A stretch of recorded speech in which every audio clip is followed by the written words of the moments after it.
YouTuber ప్రశ్న రావణ్ మీద నమోదైన యూఏపీఏ కేసు ప్రకంపనలు పుట్టిస్తుంది. కొత్త మలుపులు తిరుగుతోంది. రాజకీయంగా దుమారం దిశలో ఉంది.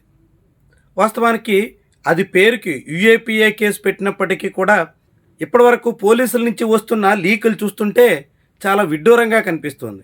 రావణ్ ఫోన్లో అశ్లీల దృశ్యాలున్నాయని, ఆయన వైఎస్ఆర్సీపీ వాళ్లతో మిలాఖత్ అయ్యారని, వైఎస్ఆర్సీపీ నాయకుడి బిల్డింగ్లో తన ఛానల్ నడుపుతున్నారని, ఇలాంటివన్నీ రోజు టీడీపీ అనుకూల మీడియాలో వార్తలుగా కనిపిస్తున్నాయి.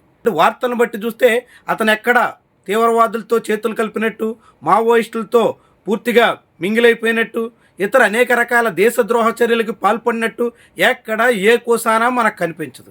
అంటే పెట్టిన కేసుకి సాగుతున్న దర్యాప్తుకి పొంతన లేదా అనే ప్రశ్నలు అయితే ఉదయిస్తాయి.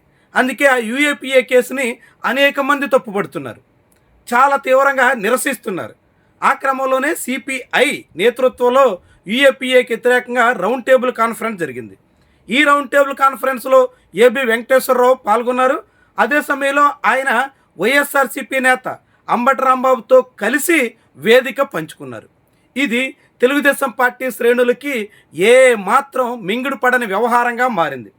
ఏబి వెంకటేశ్వరరావు యూఏపీఏని తప్పుపట్టడం, హిందుత్వానికి అనేక సంస్కరణలు అవసరమంటూ వీడియో చేయడం, ఇలాంటి విషయాలతో తీవ్రంగా కలత చెందుతున్నటువంటి బ్యాచ్ అంబటి రాంబాబుతో కలిసి వేదిక పంచుకున్నటువంటి వైనాన్ని చాలా పెద్ద స్థాయిలో వివాదాస్పదంగా మార్చింది. వైఎస్ఆర్సీపీతో ఏబి వెంకటేశ్వరరావు చేతులు కలిపేశారు అని చెప్పడానికి కూడా టీడీపీ అనుకూల సోషల్ మీడియా ఎక్కడా వెనకాడలేదు. అదే క్రమంలో ఆంధ్రజ్యోతి పత్రికలో ఇద్దరు ఐపీఎస్ అధికారులు తాము డ్యూటీలో ఉండగా ఒకరినొకరు పరస్పరం తీవ్రంగా వ్యతిరేకించుకున్నటువంటి అధికారులు ఇద్దరూ కలిసి ఇప్పుడు రావణ్కి మద్దతుగా నిలిచారు అనేటువంటి వార్తలు వచ్చాయి.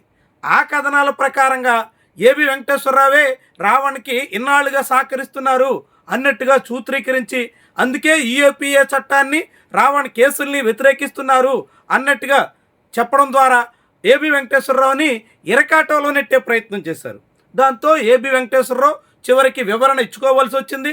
తాను కేవలం మర్యాదపూర్వకంగా ఏ పక్షమైనప్పటికీ ఒక వేదిక మీద కలిసి కూర్చున్నప్పుడు అక్కడి నుంచి వాకౌట్ చేసి రాలేం కాబట్టి అంబటి రాంబాబుతో వేదిక మీద కలిసి సాగాల్సి వచ్చింది అన్నట్టుగా వివరణ ఇచ్చుకోవాల్సిన స్థితికి చేరారు. అయినప్పటికీ కూడా ఇదంతా ఏబి వెంకటేశ్వరరావుకి వ్యతిరేకంగా సాగడం వెనక తెలుగుదేశం పార్టీకి అనుకూలంగా జగన్ నెవర్ అగైన్ అనేటువంటి నినాదాలతో సాగుతున్నటువంటి ఏబి వెంకటేశ్వరరావుని టీడీపీ ఎందుకు ఇలా టార్గెట్ చేసింది అన్నది ముఖ్యమైనటువంటి విషయంగా చూడాల్సి ఉంటుంది.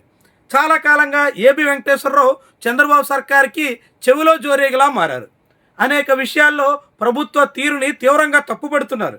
ఇంకా చెప్పాలంటే చంద్రబాబు విధాన వైఫల్యాల్ని గట్టిగా ఎండగట్టడానికి ఆయన ఎక్కడా సంకోచించట్లేదు.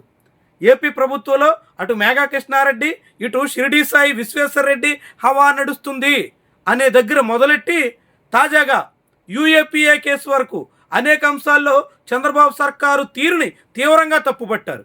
ఇప్పుడు టీడీపీ కూటమి అధికారంలో ఉన్నారు కాబట్టి యూఏపీఏ కేసులు పెట్టారు. రేపు అధికారం చేతులు మారితే మీ మీద రాబోయే కేసుల సంగతి ఏంటి, అప్పుడు ఎలా యూఏపీఏని మీరు భరించగలరు అన్నట్టు ఏబి వెంకటేశ్వరరావు చాలా సూటిగా ప్రభుత్వాన్ని నిలదీశారు.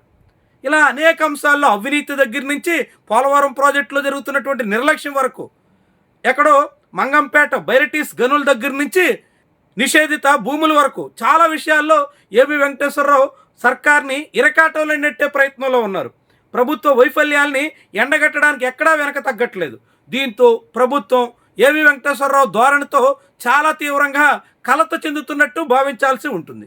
ముఖ్యంగా చంద్రబాబు సర్కారులోని కీలక నేతలు ఈ ధోరణితో రుచించకపోవడంతో ఏబి వెంకటేశ్వరరావు అంబటి రాంబాబుతో కలిసి వేదిక పంచుకున్నటువంటి వైనాన్ని ఆధారంగా చేసుకుని ఏబి వెంకటేశ్వరరావుని బదనాం చేయడానికి పూనుకున్నట్టుగా చాలామంది భావిస్తున్నారు. అంటే టీడీపీ నేతలకు కంట్లో నెలుసుగా మారిన ఏబి వెంకటేశ్వరరావుని ప్రజల్లో పలుచన చేయడం ద్వారా ప్రభుత్వం మీద ఆయన చేస్తున్నటువంటి పోరాటాన్ని, ప్రభుత్వ విధాన వైఫల్యాల్ని, ఆయన ఎండగడుతున్నటువంటి తీరుని నీరుగార్చేసేదానికి ప్రభుత్వ పెద్దలు పూనుకున్నారు అనే అభిప్రాయానికైతే చాలామంది వస్తున్నారు.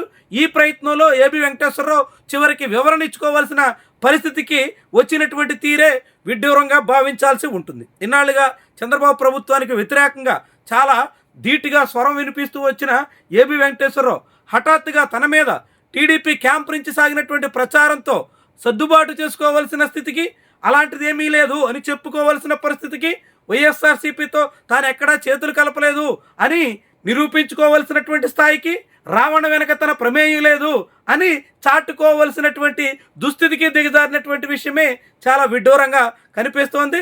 రాజకీయంగా సోషల్ మీడియా ద్వారా చాలామంది నేతల్ని వ్యక్తిత్వంగా దెబ్బతీసే ప్రయత్నం జరుగుతున్నటువంటి క్రమంలో ఏబి వెంకటేశ్వరరావు కూడా బలిపశువుగా మారారా, టీడీపీ నేతల ఎత్తుగడలకు ఆయన బలయ్యారా అనేటువంటి అనుమానం అయితే కలగకముంది. మొత్తంగా ఏమైనప్పుడు కూడా ఈ రావణ కేసులో ఇప్పుడు ఏబి వెంకటేశ్వరరావు ఇరుక్కోవడం, ఆయన చుట్టూ సోషల్ మీడియాలో జరిగినటువంటి క్యాంపెయిన్స్తో ఆయన తల్లడిల్లిపోవడం మాత్రం విశేషంగా భావించాల్సి ఉంటుంది.